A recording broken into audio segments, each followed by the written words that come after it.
Nosso primeiro foco nessa terça-feira será na Copa da Alemanha. Vou falar sobre os 4 jogos que a gente vai ter no dia de hoje. Kaiserslautern e Nuremberg, Magdeburg e Fortuna Düsseldorf, Borussia Mönchengladbach e Wolfsburg e Homburg contra o São Pauli, tá bom? Temos aqui confrontos da segunda divisão, mais um confronto da segunda divisão, um confronto de primeira divisão e um confronto da Liga Regional contra a segunda divisão. A Liga Regional é praticamente uma quarta divisão, quase quinta divisão da Alemanha, tá? Mas tem características interessantes nessa equipe que está disputando uma competição bem abaixo. Primeiro vamos falar sobre a tabela da Copa da Alemanha e para quem não se lembra, a Copa da Alemanha é disputada em jogo único, tá? Em caso de empate, prorrogação e pênalti, ok? Então nós temos aqui como as equipes chegaram. Vamos dar alguns destaques para vocês entenderem como é que tá a Copa da Alemanha. O Dortmund passou pelos 32 avos, também passou pelos 16 avos, vencendo o Hoffenheim e pega o Stuttgart nas oitavas de final. Falaremos sobre esse jogo provavelmente amanhã. O Stuttgart também passou pelos 32 avos, enfrentou a Union Berlin e chegou para enfrentar o Dortmund. O Saarbrücken, que enfrenta o Frankfurt, venceu o Bayern de Munique. Bayern de Munique eliminado já da competição. Mais uma vez que o Bayern de Munique não estará entre os principais times da Copa da Alemanha. O Frankfurt passou pelo Vitória Colônia da terceira divisão, que tinha eliminado o Bremen. O Frankfurt eliminou o Lokomotiv Leipzig e agora enfrenta o Saarbrücken, que eliminou a equipe do Bayern de Munique nas oitavas de final. Depois temos um confronto aqui de primeira divisão.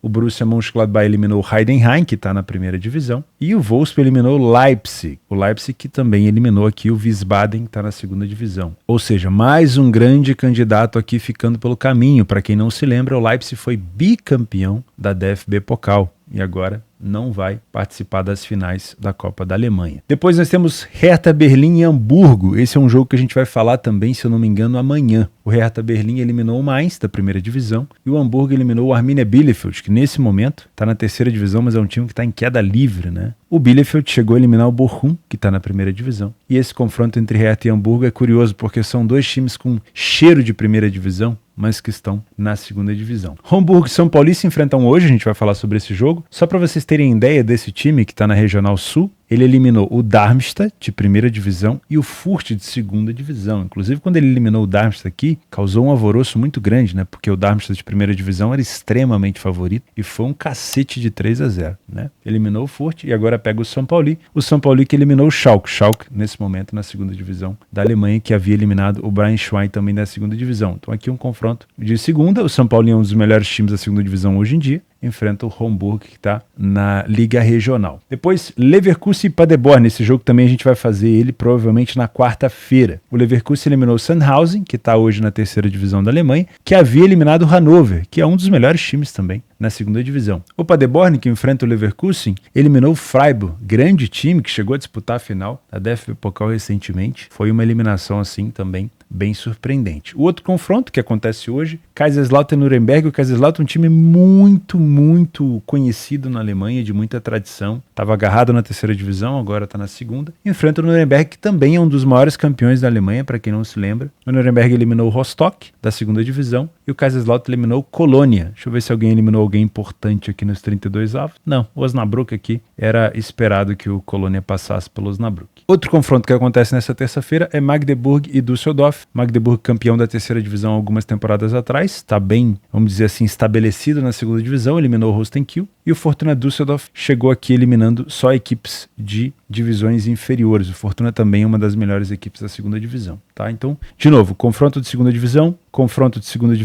primeira contra a segunda divisão. O Leverkusen hoje é o melhor time da Alemanha, sem sombra de dúvida. Segunda divisão contra quarta divisão, confronto de segunda divisão, confronto de primeira divisão, primeira contra a terceira e confronto de primeira divisão. Acho que já deu para ter um contexto, né? Provavelmente teremos surpresas nessas quartas de final da DFB Pokal. Vamos começar com o Kaiserslautern e Nuremberg, mas eu quero passar aqui uma visão geral sobre a DFB Pokal para vocês. Como a gente tem confrontos de um jogo só, a disputa aqui fica muito intensa. E a gente pode ter o mercado de gols se aflorando, principalmente quando o placar está desempatado. Então, sempre que eu for mencionar aqui mercado de gols para vocês, eu sempre vou mencionar com uma ideia de trabalhar esse mercado de gols com o placar desempatado, tá? Porque é comum quando a gente tem prorrogação, pênalti que quando o jogo vai chegando lá pro finalzinho, se ele ainda tá empatado, ele tende a ficar se arrastando, assim como a gente conhece em outras competições, né? Porém, quando o jogo tá desempatado, a gente tem muita exposição no final. E essa exposição, essa necessidade, essa busca pelo empate, pela recuperação de resultado, como a gente gosta de dizer, pode oferecer espaços para a equipe que está na frente matar o jogo, né? Como a gente fala, fazer mais um gol e aí tirar as chances da equipe que está atrás do placar em buscar a recuperação. E como na Alemanha a gente tem a maioria das equipes com DNA ofensivo, que pelo próprio regulamento das competições, né, normais, a Bundesliga 1, Bundesliga 2, Terceira Liga da Alemanha, já fazem com que o time vá para cima no final, a gente tem muito espaço. Então, de preferência, se você for trabalhar o mercado de gols, escolham jogos que estão desempatados. Jogo empatado é um pouco mais complexo. Kaiserslautern e Nuremberg, nós temos aqui duas equipes da segunda divisão. A gente pode usar aqui o nosso PDF de apoio, porque são enfrentamentos muito parecidos, né? O Kaiserslautern é uma equipe que fornece muita oportunidade de gol para o adversário. Sofreu gol em todos os jogos, uma média de quase 2 gols sofridos por jogo. E a equipe do Nuremberg fora, esse ano, tem sido muito agressiva. O Nuremberg esse ano falha pouco em marcar e sofre gol em quase todos os jogos. Então também é uma equipe difícil de se confiar para match odds, para resultado, mas é uma equipe muito forte no mercado de gols. A média de gols sofridos do Nuremberg passa de 2,3 gols por jogo, né? E outra característica da DFB Pokal, que eu sempre comento com vocês, é cuidado ao trabalhar mercado de resultados, principalmente para você que é um trader. Cuidado para trabalhar o match odds, compra e venda de probabilidade. Por quê? A troca de superioridade aqui é muito grande. A classificação para as fases finais da DFB Pokal é muito importante para a equipe, então elas vão para cima, tá? Então, muito cuidado. Assim como eu não indico na segunda divisão trabalhar mercado de resultados, muita cautela para trabalhar isso também nos jogos da Pokal, da Copa da Alemanha, que envolvem equipes da segunda divisão. Quando a gente for falar de Borussia Mönchengladbach e Wolfsburg, talvez seja um pouco diferente, tá? Outra coisa que a gente tem de interessante nesse confronto é que o Nuremberg tem sofrido muitos gols no final. Então é mais uma característica para você anotar por aí. Se o Nuremberg estiver atrás do placar e partindo para cima do Kaiserslautern para tentar buscar uma recuperação, podemos ter aqui gols nos minutos finais, que é onde a gente costuma pegar cotações melhores para trabalhar o mercado de gols, tá bom? Nesse tipo de jogo eu vou evitar também o mercado de resultados e te indico olhar para o mercado de gols com ele desempatado, tá? Olho nas bolas aéreas do Kaiserslautern, que são bem fortes. Magdeburg e Fortuna Düsseldorf. Como eu falei, o Magdeburg está muito bem instalado já na segunda divisão, era um time de terceira divisão, mas é um time muito agressivo já na segunda divisão. Vai enfrentar um Fortuna que hoje é um dos postulantes a subir para a primeira divisão, muito, muito forte. O último jogo do Fortuna, se eu não me engano, ele deu um cacete aqui no próprio Nuremberg, que a gente acabou de citar, e também havia vencido o Schalke por 5-3. Então é uma equipe muito, muito forte, tá? Ficou sem marcar contra o Greuther Fürth, mas voltou a marcar contra o Wiesbaden. Tinha marcado 6 gols aqui na fase anterior da Copa da Alemanha, 4 gols contra o Braunschweig, 4 gols contra o Kaiserslautern, então é uma equipe muito, muito forte. Utilizando o PDF de apoio, a gente consegue perceber que o Magdeburg é uma equipe que marcou em todos os jogos que fez em casa e sofreu gol em todos os jogos que fez em casa. Então, de novo, um confronto de segunda divisão, onde eu não aconselho focar muito no mercado de resultados, porque é um jogo perigoso para você tomar partido de uma equipe só, tá? Acho que, de novo, é um jogo para gols, principalmente porque nós temos do outro lado um grande ataque do Fortuna Düsseldorf. Por mais que o Fortuna tenha sofrido poucos gols, foram 4 gols apenas em 7 jogos, o Magdeburg ele tem capacidade para marcar no Fortuna, mesmo o Fortuna sendo um time muito, muito forte. O segundo tempo no Magdeburg é o melhor momento da equipe, porém o primeiro tempo deixa a desejar. Então eu não duvido que a gente tenha um Fortuna se destacando no primeiro tempo, mas depois o Magdeburg conseguindo mostrar força, tá? Assim como no confronto anterior, temos bastante incidência de gols a partir do minuto 80. Então, para você que gosta de trabalhar mercado de over limite, se a gente tiver um jogo desempatado, vale a pena ficar de olho por aqui. Borussia Mönchengladbach e Wolfsburg já é um confronto de primeira divisão. E aqui, talvez, dependendo de uma boa leitura de jogo, você possa trabalhar mercado para correção de preço, né? O mercado de match odds para você que é um trader assim como eu, né? Com troca de superioridade, desde que a gente tenha aquela troca de superioridade mais espaçada, mais intervalada, onde você tenha a convicção na leitura de jogo de que um time está pior do que o outro, aí fica mais fácil. tá? Não esquece de fazer o meu curso que está aqui embaixo. O William deixa ali o QR Code para você escanear. Tudo que eu estou falando aqui sobre correção de preço, estabilização, você vai aprender mais no meu curso do iniciante até o avançado, tá? E aí você vai aprender a trabalhar numa exchange, que é onde os traders trabalham. E a principal delas é a minha parceira Betfair. Hoje eu estou de amarelo. É raro eu estar de amarelo, porque geralmente gordinho não usa amarelo, mas agora que eu estou emagrecendo, a gente consegue trabalhar nas cores, né? Porque senão você fica muito estranho. O gordinho geralmente prefere aquela paleta de cores preta, né? Paciência. Mas você que é gordinho, saiba que eu te entendo, mas eu resolvi mudar um pouco, né, dar uma atenção maior aqui para minha saúde, até porque a gente trabalha muito sentado, né? Trabalhar na frente das telas é complicado. Se você é um punter por aqui, esse já é um jogo onde você tem um pouco mais de embasamento, né? Você tem um conhecimento maior sobre as equipes, quem acompanha a Bundesliga 1. Só que ainda assim, por mais que a gente tenha um Wolfsburg que eliminou a equipe do Leipzig, enfrentar o Borussia Mönchengladbach na casa do Gladbach não é fácil. A torcida do Gladbach é muito barulhenta e vai fazer de tudo para que o Gladbach chegue aqui numas quartas de final. Então eu também gosto de olhar para o mercado de gols, mesmo sendo um jogo de primeira divisão. Mesmo também que você ainda tenha oportunidade durante ali no primeiro tempo de trabalhar no trade comprando e vendendo probabilidade. Mas ainda acho que é um jogo interessante para ficar de olho em gols, tá? Então eu olharia aqui para uma possibilidade de ambas marcam. Não duvido que a gente possa ter aqui um over 2,5, mas, de novo, um jogo desempatado é melhor para se posicionar em gols do que um jogo empatado, tá bom? Utilizando o PDF de apoio, o Wolfsburg sofreu gol em todos os jogos que fez fora de casa na primeira divisão da Alemanha, e já que aqui é um confronto de primeira divisão, dá pra gente olhar isso. Perceba que a média de gols sofridos pelo Wolfsburg é maior do que 2,5 gols por jogo fora, ok? Então é uma equipe que cede muita oportunidade. Você ceder oportunidade para o Gladbach não é um bom negócio, tá? O Gladbach sofre bastante também, mas é um time muito, muito forte para poder fazer gol. E de novo, nós temos uma boa incidência de gols nos minutos finais. A partir do minuto 70, o Gladbach marca bastante gol e o Wolfsburg sofre muito a partir do minuto 60. Então, jogo desempatado, principalmente com o Gladbach na frente, pode ser interessante ficar de olho aqui para buscar mais gols. Por último, e não menos importante, o Homburg pega o São Pauli, time que eliminou o Greuther Fürth da segunda divisão e time que eliminou o Darmstadt da primeira divisão. Estou falando do Homburg, tá? O São Paulo é um time de segunda divisão, hoje é o líder da competição, é um dos principais postulantes aí a subir para a primeira divisão, a não sei que alguma coisa mude. Já expliquei a história do São Paulo recentemente naquele derby de Hamburgo, né? São Paulo é um bairro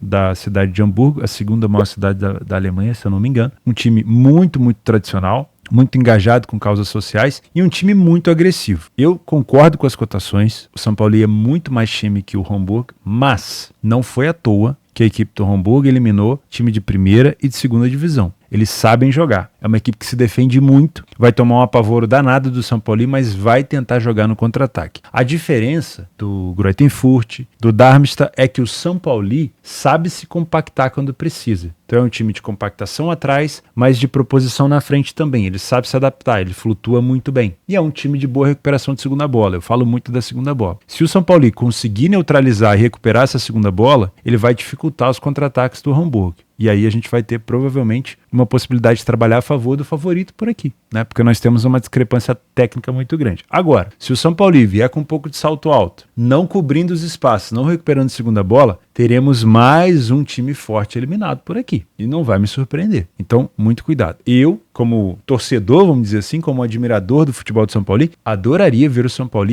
quanto mais longe nessa competição, melhor. Porém, tem que tomar muito cuidado porque o Hamburg é um time traiçoeiro. Estádio pequenininho, torcida barulhenta e o São Paulo não pode entrar de salto alto por aqui. Se você está pensando no mercado de gols, como todo jogo do São Paulo, e eu comento isso com frequência na segunda divisão da Alemanha, é melhor trabalhar o São Paulo com o jogo desempatado. Nem que o Hamburg esteja na frente, mas é melhor trabalhar com o jogo desempatado. Porque o São Paulo ele tem esse estigma de ser um time compactado, de saber flutuar essa questão da marcação, e aí a gente pode ter um jogo se arrastando, né? E se o Hamburgo vê que não está tendo espaço para contra-atacar, ele muito provavelmente vai se apegar nessa questão da compactação para tentar levar esse jogo para os pênaltis, né? Então é melhor esperar o primeiro gol, mesmo que seja do Hamburgo, para a gente se posicionar aqui a favor de mais gols, tá? No PDF de apoio eu não acompanho a quarta divisão, então eu não coloquei nenhum tipo de informação aqui do Hamburgo, mas o São Paulo a gente consegue ver que é uma equipe muito agressiva e que é uma equipe que também tem sofrido gols nos minutos finais. E não dá para descartar que o Hamburgo pode aproveitar dos contra-ataques por aqui. Então, recapitulando, esse aqui é o único jogo que a gente tem de fato um grande favoritismo, tá?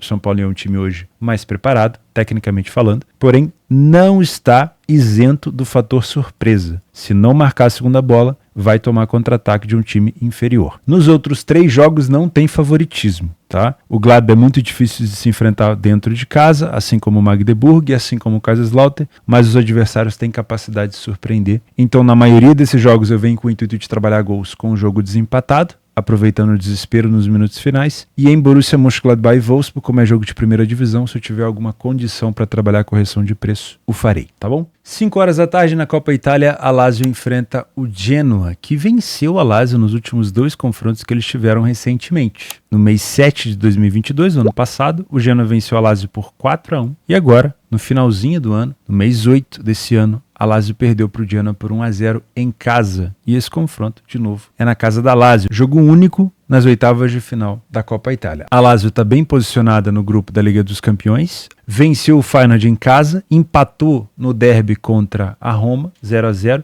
e perdeu de virada contra a Salernitana. Depois aplicou essas 2 vitórias, uma na Liga dos Campeões e uma contra o Cagliari na Série A. O Genoa, nos últimos 10 jogos, venceu 4 partidas, incluindo uma goleada para cima da Roma, um empate contra a Udinese fora de casa, uma derrota por apenas 1 gol para o Milan, e isso obviamente conta como algo positivo, porque o Milan é uma equipe mais forte, obviamente. Vitória contra o Reggina, aqui deve ter sido Copa Itália, e 1-0 contra a Salernitana. Salernitana que venceu a Lazio, né? Não dá para esquecer isso. Perdeu para o Cagliari fora, venceu o Verona em casa, perdeu para o Frosinone fora e empatou com o Empoli em casa. Não é uma equipe assim tão forte, mas é uma equipe que já complicou a vida da Lazio recentemente. Outra coisa que o Genoa vem fazendo é marcar fora de casa com frequência, uma média de 1 gol marcado por jogo. A Lazio em casa não perdeu, pelo menos aqui nos últimos 6 jogos, e não sofreu gol para quase ninguém. Só sofreu gol da Atalanta. Marcou 3 Atalanta, 1 na Fiore, 1 no Feyenoord, 2 no Celtic e 1 no Cagliari. Também não é uma equipe da Lazio tão goleadora. A média de gols marcados pela Lazio nos últimos 7 jogos é praticamente de 1 gol por jogo. Marcou 8 gols. E tem uma defesa sólida. Então eu não tô vindo para esse jogo com uma expectativa tão grande assim de gols. Realmente vou me surpreender se a gente tiver um cenário contrário. É óbvio que jogo de Copa pode mudar,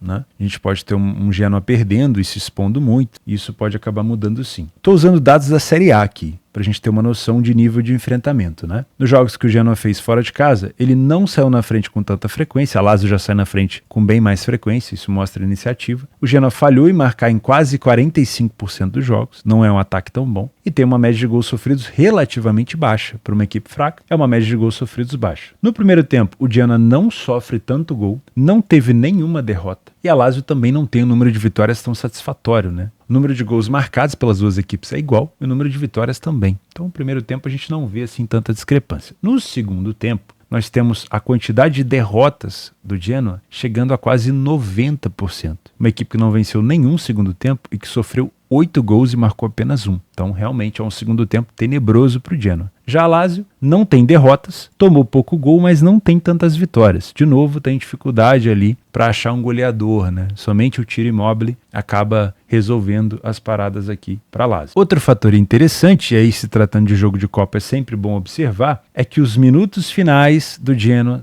têm bastante gol sofrido, principalmente a partir dos 80 minutos. E se a gente tiver a Lazio na frente, isso pode ser um fator aqui interessante. Se você é um trader, nesse tipo de jogo, de confronto da Série A, assim como Borussia Mönchengladbach e Wolfsburg, que era da Bundesliga 1, você tem a possibilidade de trabalhar talvez com a pior equipe em campo no Genoa, né? Trabalhar contra a pior equipe em campo, ou seja, correção de preço. Porém, o que a gente precisa? De um Genoa mais preocupado em se compactar e uma Lazio mais preocupada em propor jogo. Qualquer coisa diferente disso, de um Genoa contra-atacando, de uma Lazio não tão avançada em campo, vai ser perigoso, porque a cotação do Genoa já está alta. Então, para essa cotação subir, a Lazio vai ter que fazer mais do que o mercado já está esperando, ok? Senão ela vai andar um pouquinho de lado. E para estar a favor da Lazio, a expectativa tem que ser ainda maior. Tem que ser uma Lazio muito forte, recuperando segunda bola, bastante presente no campo ofensivo, utilizando bem as finalizações de fora da área se o Genoa estiver compactado. E lembra que eu fiz um shortzinho aqui no YouTube e também postei no Instagram comentando sobre a segunda bola. Se uma equipe favorita vai enfrentar uma outra equipe compactada, a forma de descompactar essa equipe pode ser cruzando bastante na área, a forma de encontrar os espaços pode ser finalizando de fora da área, porque tentar entrar na área tocando bola, fazendo tabela, pode ser difícil contra uma equipe compactada. Agora, se você não recupera a segunda bola com frequência, é perigoso, porque ao tentar uma finalização de fora da área, se essa bola rebate e não é você que pega, não é a sua equipe favorita que pega, você está deixando o adversário se armar para o contra-ataque. A mesma coisa se você estiver cruzando muita bola na área. Se não é o seu jogador que recupera, se não é o jogador da equipe favorita que recupera essa bola, você está municiando o time adversário com a oportunidade de se organizar para o contra-ataque. Então é importante sim a questão da segunda bola, principalmente para você que quer trabalhar a favor do favorito, tá? Se você é um punter por aqui, dá para pensar sim num cenário de empate anula na Lazio. Acredito que a Lazio hoje vive um momento melhor, mas eu tomaria muito cuidado com a expectativa de mercado de gols. Por quê? O Genoa tem um plano, e na minha opinião esse plano é tentar tirar a Lazio aqui, não deixando a Lazio marcar gols. De preferência levando esse jogo para os penais, né? Então, se o Genoa vier com esse intuito de se defender, a gente tem que tomar um pouco de cuidado, porque o jogo só vai tender a abrir se a Lazio, que é o time favorito, estiver na frente. Então, se você quer trabalhar mercado de gols, não te aconselho se posicionar no 0-0 e só te aconselho pensar em trabalhar mais um gol ou mais 2 gols, dependendo da leitura, se a Lazio estiver na frente. Se o jogo tiver 0-0 ou se o Genoa estiver na frente, eu ficaria de fora por aqui, tá? Acredito que a Lazio tenha mais chances de passar, mesmo hoje a Lazio dependendo muito do tiro imóvel para marcar os seus gols, mas toma cuidado porque os 2 últimos confrontos o Genoa acabou levando a melhor, e em jogo de Copa, geralmente a equipe menor ela fica um pouco mais tinhosa, ela tenta fazer o tempo passar e isso pode prejudicar um pouco a equipe da Lazio, principalmente nessa questão de contra-ataque. Se ela conseguir neutralizar os contra-ataques já vai ser um bom início, né, para tentar buscar essa classificação. Para finalizar, às 5h15 da tarde falaremos sobre Arsenal e Luton, na casa do Luton Town. Esse jogo vai ser um pouco mais rápido da gente analisar, mas eu quero deixar aqui algumas pulgas atrás da sua orelha, porque o óbvio está muito óbvio, né? Vamos tentar cavar um pouquinho mais a fundo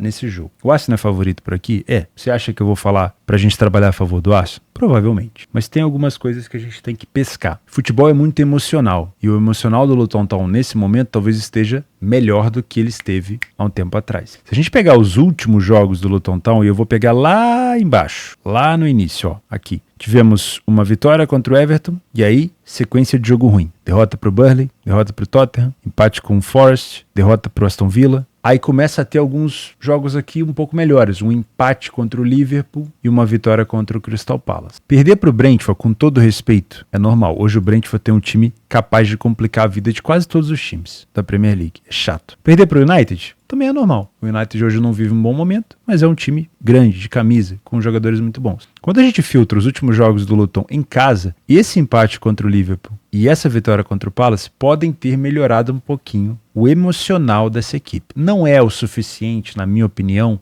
para bater de frente com a equipe do Arsenal? Não é. Mas talvez para fazer os caras correrem um pouco mais, se dedicarem um pouco mais à marcação e entenderem que para permanecer na Premier League, a equipe vai precisar pontuar nesse tipo de jogo. Principalmente porque eles estão, nesse momento, fora da zona de rebaixamento, né? E acredito que a disputa contra o rebaixamento será entre essas 4 equipes. Não acho que o Bournemouth vai piorar. Acho que o Bournemouth tem de onde tirar. Acho que o Forest também tem de onde tirar. Não tô vendo nenhum time aqui em cima capaz de ter uma queda vertiginosa. Então, para mim, é o Everton, que teve uma grande quantidade de pontos perdidos e que pode ainda se recuperar, o Luton Town, o Burnley e o Sheffield, tá? A não ser que alguma coisa muito grave mude. Então o Luton Town tem que entender que ele tem que pontuar nesse tipo de jogo. Já o Arsenal vem de 5 vitórias seguidas, 2 na Liga dos Campeões, contra o Sevilla e contra o Lan, uma contra o Brentford fora de casa, não é fácil pegar o Brentford lá, uma contra o Burnley em casa e uma contra o Wolverhampton, agora vencia por 2-0, tomou um gol. Fora de casa, o Arsenal perdeu para o West Ham, perdeu para o Newcastle, venceu o Sevilla, empatou com o Chelsea e venceu o Brentford. Utilizando o PDF de apoio, perceba que o Arsenal venceu mais de 65% dos jogos fora, foi o primeiro a marcar em 67% dos jogos, não falhou em marcar tantas vezes assim e em quase 70% dos jogos não sofre gol. Isso na Premier League. Tá? Não é à toa que o Arsenal hoje é o líder da competição isolado. O time do Luton Town também marca com uma frequência muito boa, na mesma frequência do Arsenal, e os dois têm a mesma quantidade de jogos. Porém, é um time que sofreu gol em todos os jogos. Não foram tantos gols. Atenção, a média de gols sofridos do Luton Town não é alta, mas é uma equipe que sofre em todas as partidas, tá? O primeiro tempo do Arsenal não é tão bom. Atenção que isso aqui é importantíssimo. O primeiro tempo do Arsenal não costuma ser bom fora de casa. Não tem um número satisfatório de vitórias, não tem um número satisfatório de gols, não é uma equipe que produz tanto ofensivamente, pelo menos tem sido assim. Dá pra gente se surpreender? Dá. Dá pra gente se assustar? Não. Lembra do conceito de é melhor ser surpreendido do que ficar assustado? Se eu sei que o Arsenal costuma vencer fora de casa, mas o primeiro tempo do Arsenal não é bom, para que eu vou me posicionar a favor do Arsenal logo de início? Não é melhor eu esperar o Arsenal me surpreender? Poxa, hoje o Arsenal, diferente dos últimos dias, está jogando muito bem no primeiro tempo, está amassando o adversário. E aí sim eu posso me posicionar. Ao invés de pensar, não, antes do juiz apitar eu já vou me posicionar a favor do Arsenal, porque eu não quero perder esse gol que pode sair aqui nos primeiros 5 minutos. E aí você pode ter uma pressão do Luton Town no início, uma sequência de escanteio, o Arsenal não está jogando tão bem, a cotação do Arsenal começa a subir e você começa a se assustar. Eu prefiro que você seja surpreendido positivamente. Se não acontecer, pelo menos você estava fora do mercado. No segundo tempo, olha que diferença. O Arsenal cresce, mais de 80% de vitórias, cresce o número de gols marcados, mantém o número de gols sofridos baixo. E aí sim a gente pode ter uma cotação do Arsenal até mais valorizada para a gente trabalhar a favor. Outra característica interessante, o Luton Town tem tomado muitos gols de cabeça. Ainda é início de competição, mas isso aqui já chama atenção. E o Arsenal vem marcando bastante em escanteios e em gols de cabeça. Então a bola aérea pode ser um fator fundamental do Arsenal por aqui. Se você é um trader assim como eu, é melhor ser surpreendido do que ficar assustado. Esperamos um posicionamento agressivo do Arsenal para poder se posicionar? Sim. Se esse posicionamento não acontecer, você vai se posicionar? Não. Mas é o Arsenal? Foda-se. Pode ser o Barcelona do Guardiola naquela época. Pode ser o City do Guardiola nessa época. Pode ser o Brasil de 70, pode ser o que for. Sem estar cumprindo o que a gente precisa para se posicionar, não iremos nos posicionar, ok? Como um trader, faremos desse jeito. A chance de a gente ganhar dinheiro aumenta muito dessa forma. Porque aí, se a gente tomar um prejuízo, não vai vir aquele pensamento, mas por que eu entrei? A gente entrou porque tinha leitura, porque tinha padrão, porque tinha agressividade, recuperação de segunda bola, tudo indicava para entrar, minha metodologia indicava para entrar, eu entrei, tomei um gol de contra-ataque que veio da bunda e paciência. Aqui a gente vai perder dinheiro também. É muito mais fácil digerir e aceitar do que eu entrei porque eu acreditava que o Arsenal ia ganhar, porque o peso da camisa do Arsenal é muito grande, porque era o líder contra uma equipe que está na beira da zona de rebaixamento. Esse tipo de análise é de gente rasa, é de gente que não trabalha com essa porra que a gente faz aqui. Deixa isso de lado. Théo, mas eu quero ser um trader, um apostador recreativo. Mesmo assim, se você está perdendo minimamente o seu tempo para abrir um aplicativo, para abrir o computador, para fazer uma aposta, para comprar uma posição, que seja basado pelo menos em alguma coisa e não no achismo. Deixa o achismo para roda de churrasco, para roda de bar, para discussão de futebol. Deixa o achismo para lá, cara. Vamos em cima da leitura, do que a gente está vendo no jogo. Vamos aumentar a nossa probabilidade em uma área que já é tão difícil de ganhar dinheiro, onde tem tanta coisa contra a gente, é fator emocional, tem que ter gestão, a casa de aposta está sempre dificultando com cotações horrorosas, já tem tanta coisa contra a gente, vamos tentar fazer pelo menos a nossa parte, ok? Então só vamos nos posicionar aqui se o Arsenal surpreender a gente, até porque se ele não fizer nada não vai ser nenhuma surpresa, porque o primeiro tempo dele já é uma merda, pelo menos tem sido assim, tá? Se você é um punter por aqui, o Luton Town não é uma equipe que costuma tomar tanto gol, o Arsenal não é uma equipe que costuma fazer tantos gols fora, então eu não vou te indicar o handicap asiático. O Arsenal pode meter 10-0 no Luton Town, vai ser uma surpresa, mas ele não vem fazendo isso nos últimos jogos, então eu prefiro não te indicar a vitória do Arsenal por mais de um gol de diferença. Pode acontecer, mas eu prefiro não te indicar. O que eu te indico? Se existe a capacidade do Luton Town fazer um gol por aqui, dá pra gente buscar uma dupla chance do Arsenal, ou seja, o Arsenal perdendo, a gente pode buscar um empate ou uma virada. Se o Arsenal apresentar uma dificuldade no primeiro tempo, como ele costuma apresentar, a gente pode tentar buscar uma vitória do Arsenal depois do primeiro tempo, lá no segundo, quando ele vai ter provavelmente uma cotação um pouco mais valorizada. Tá bom? Então é isso, meus amigos. Temos alguns jogos extras por aqui. O Wolverhampton na Premier League também enfrenta o Burnley. E também na Copa do Rei nós temos o Getafe fora de casa enfrentando o Atzeneta, que eu não conheço, com todo respeito. Tá bom? São alguns jogos extras que você pode fazer nessa terça-feira, que é predominantemente de Copas. Muito obrigado pela sua companhia, pela sua audiência. Desculpa algum palavrão, às vezes sai mesmo. A gente está conversando aqui entre amigos, tá bom? A gente se vê então nessa quarta-feira. Um abraço, fica com Deus. Tchau.